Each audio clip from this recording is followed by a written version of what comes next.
maybe the war is going to shift from Congo to Burundi. And exactly as we speak now, the M23 seems to be moving to take Bukavu.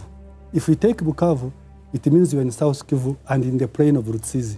In the plain of Rutsizi, that means you are going to have a link between the M23 and the Red Tabara who are fighting the government of Burundi.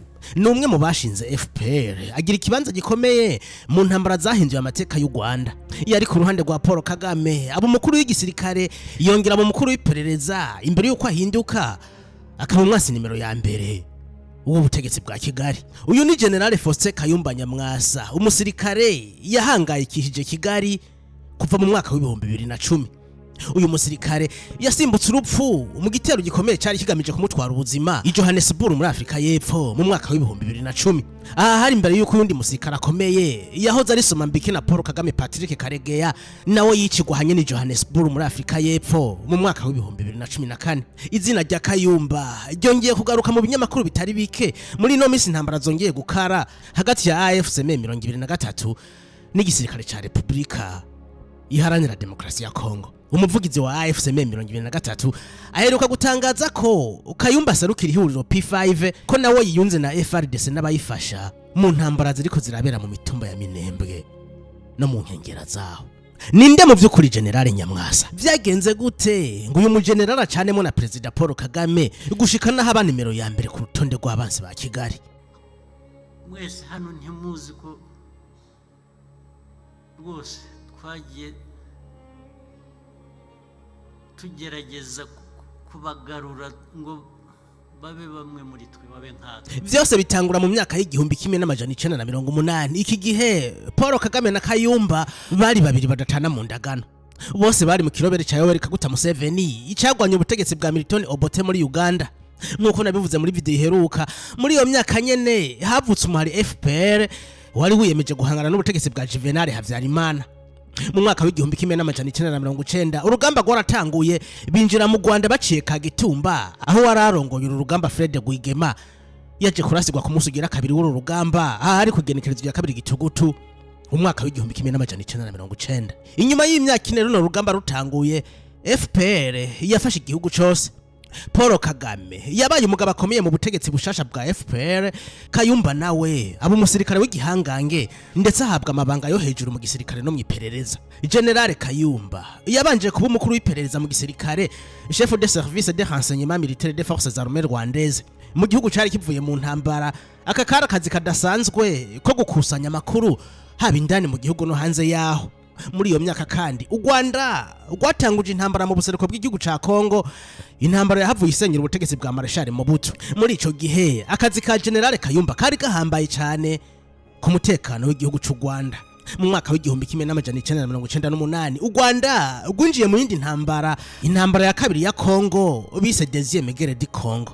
Ino ntambara ntiyari yoroshe kubera ko yarahindutse ibi y'akarere kose. Paul Kagame yahindiye watwara ibiro bikuru bya gisirikare Sam Kanyemera ahashira General Kayumba Nyamwasa. Kayumba yari yizewe cyane na Paul Kagame ndetse yaranafise n'ubunararibonye mu gupanga no gutegura abasirikare kuva mu kirobere cya Yoweri Kaguta Museveni gushika muri FPR. Muri iyo ntambara ya kabiri ya Kongo General Kayumba yayigizemo uruhara rukomeye ndetse nagira n'urundi ruhara mwivugurwa ry'igisirikare cy'u Rwanda ico gihe cyitwa Armée Patriotique Rwandaise maze gihava cyitwa RDF, Rwanda Defense Force. Mu mwaka wa 2002 General Kayumba yasubirijwe na General James Kabarebe. Nta uzi neza impamvu yakuwe, ariko harabavuze ko hari hatangiye kwibonekeza gutumvikana mu basirikare bakuru na cyane cyane kuri kazoza ku Rwanda mu gihugu cya Republika Iharanira Demokarasi ya Kongo. Hakabamo kandi n'ibindi bibazo nko kutumvikana mu kugabangana ubutegetsi n'ibindi. Paul Kagame yoba yarabona ko General Kayumba ari elemage na mu butegetsi bwiwe maze atangura kumwegeza kure, ndetse mu mwaka wa 2004 yamurungitse ku birometero 600 hanini New Delhi mu gihugu c'Ubuhinde kuba ambassadeur asarukira u Rwanda. Kayumba yakomeje kutumvikana na President Paul Kagame ndetse mu mwaka wa 2010 amazi yararenze inkombe ahungira mu gihugu ca Afrika y'Epfo abanje guca mu gihugu ca Uganda. Iki gihe yatanguye kuvugira ku mugaragaro ko hari abategetsi bakuru mu bya gisirikare bariko barahagarikwa bazira kutabona kumwe vision y'ubutegetsi na Paul Kagame abandi bakisanga atandi mahitamwe bafise atari yo guhunga igihugu. Mu mwaka wa 2010 igihugu cy'u Rwanda cyari gifise amatora yarategekanije mu kwezi k'umunani, amezi 6 mbere yuko ayo matora agera. Mu gisagara ca Kigali habaye urukurikirane rw'ibitero vya grenade mu bibanza vyahuriramwe abantu benshi, ivyateye ubwoba abanyakigali. Ubutegetsi bwa FPR bwavyagirije General Kayumba hamwe na Patrick Karegeya, nawe yari yarahunze ubutegetsi bwa President Paul Kagame. Uyu musirikare Patrick Karegeya nawe yahavuye yiyungana Kayumba, hajamwe n'abandi bakomakomeye bari bahunze ubutegetsi bwa Kigali. Aha twavuga Dr. Theogene Rudasingwa na Gerard Gahima, maze bashinga umugambwe Rwanda National Congress RNC. Aba bavuga ko igihugu kidashobora kubitongo ry'umuntu, babona ko hategerezwa kubahirizwa demokrasi, hagasabikanya ubutegetsi nuko bari bavyumvikanye bagitanguza urugamba rwo kubohora u Rwanda. Uyu mugambwe RNC wakorera mu buhungiro wakomeje gukura, ndetse n'abandi ba diaspora bo mu bihugu vya Amerika, Europe batiyumva mu butegetsi bwa Kigali bawinjiyemwo, maze bitangura guhangayikisha guverinoma ya FPR. Mu minsi yakurikiye ku igenekerezo ya 19 Ruheshi umwaka wa 2010 General Kayumba yararashwe. Uyo munsi yaratasha ari kumwe n'umugore wiwe, ariko ntibigeze bamenya ko hari umugizi wa nabi yabakurikiye. Mu gihe bari bashitse muhira, umwicanyi yararashe, maze General Kayumba arakomereka bikomeye, ajanwa kwa muganga. Aha mu mugambwe RNC batangiye kugira ubwoba, ariko ubwoba bwaje kwiyongera ku igenekerezo rya mbere nzero umwaka wa 2014 igihe Patrick Karegeya yatowe gukiziga mu hotel Michel Angelo Towers Johannesburg. Ibi byateye ubwoba bari mu mugambwe RNC, bari biyemeje guhangana n'ubutegetsi bwa FPR. Uyu mugambwe wagirije ubutegetsi bwa Kigali ko ari bwo buri nyuma y'ubu bwicanyi, ibyo Kigali yahakanye yivuye inyuma. RNC yatanguye gucika intege, benshi barayivamwo, n'abayisigayemwo bakomeza kutabona kumwe kazoza ku mugambwe. Ku rundi ruhande, hakurya ya Rubavu mu buseruko bwa Republika Iharanira Demokarasi ya Kongo hakomeje kuvuga imihari mishasha yitwaje ibigwanisho, ndetse myinshi kaba yari ifite intumbero yo guhungabanya umutekano w'u Rwanda. Aha niho hatanguye kumvikana izina rya P5. Mu mwaka wa 2019 raporo ya ONU igendeye ku ntayi zatanzwe n'abahoze bagwanira muri uyu muhari yavuze ko P5 ari ihuriro ry'imigambwe imwe harimo na RNC yahunze ubutegetsi bw'u Rwanda, maze ishinga ishami rya gisirikare rikorera mu turere twa Fizi, Uvira na Masisi.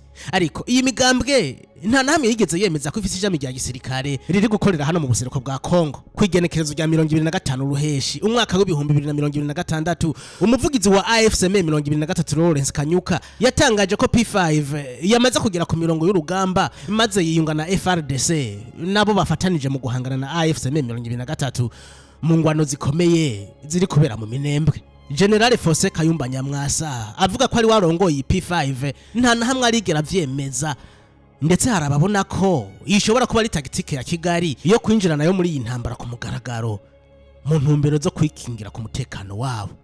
General Nyamwasa n'umugabo yakoze vyinshi kuva mu ntango z'urugamba rwabohoye u Rwanda. Bamwe bamufata nk'intwari yipfuje igihugu kigendera kuri demokrasi n'ubumwe bw'abanyarwanda, abandi bakamwita umuhemu, umugambanyi yahemukiye igihugu. Wowe uramubona gute? Fyonda like, subscribe canke follow, hanyuma dusubire mu bindi biganiro. Hari na rimwe tutigeze tubwira abantu tunasubiramo ukuntu muri aka karere harimo ideology ijyanye na genocide, ijyanye n'ibyabaye hano mu Rwanda byo kwica abantu ukabicira icyo bari cyo. Hari ubwo tutabisobanuye, hari aho bitazwi ko byanditswe se, ko byanaganiriwe si yose kabiha n'umunsi kabivuga, bigeraho bikarigita gusa bikazimira. Hari umunsi n'umwe tutigeze twamagana abayobozi muri aka karere bafata mikoro nk'iyi bakigisha abantu kwicana, kwicara abantu icyo ari cyo. Hari na rimwe tutigeze dusobanura amateka ajyanye n'ukuntu abantu bavuga ikinyarwanda bari hakurya y'imipaka y'u Rwanda nk'abanyiri ibyo bihugu nyuma yo guca iyo mipaka bihuriye he n'u Rwanda? Twebwe u Rwanda ibibazo byabaye mbere y'uko mvuka cyangwa na nyuma nkivuka byaba bite ibibazo nateye igihewe cyangwa undi ungana nanjye? bishoboka bite? bishoboka bite kuvuga ngo ibyo tuvuga buri munsi bijyanye n'umutekano w'iki gihugu cyacu biragenda bigahinduka amabuye y'agaciro, biragenda bigahinduka ko u Rwanda rukoresha ibyo rukora bigera ku mipaka yacu na Congo cyane cyane n'abandi baturanye, ariko bamwe bigize gukinisha ibyo by'interahamwe nabo, kandi rwose n'uyu munsi babimenye na kiriya gihe barabimenye, tuzahangana nabo. This no question about it.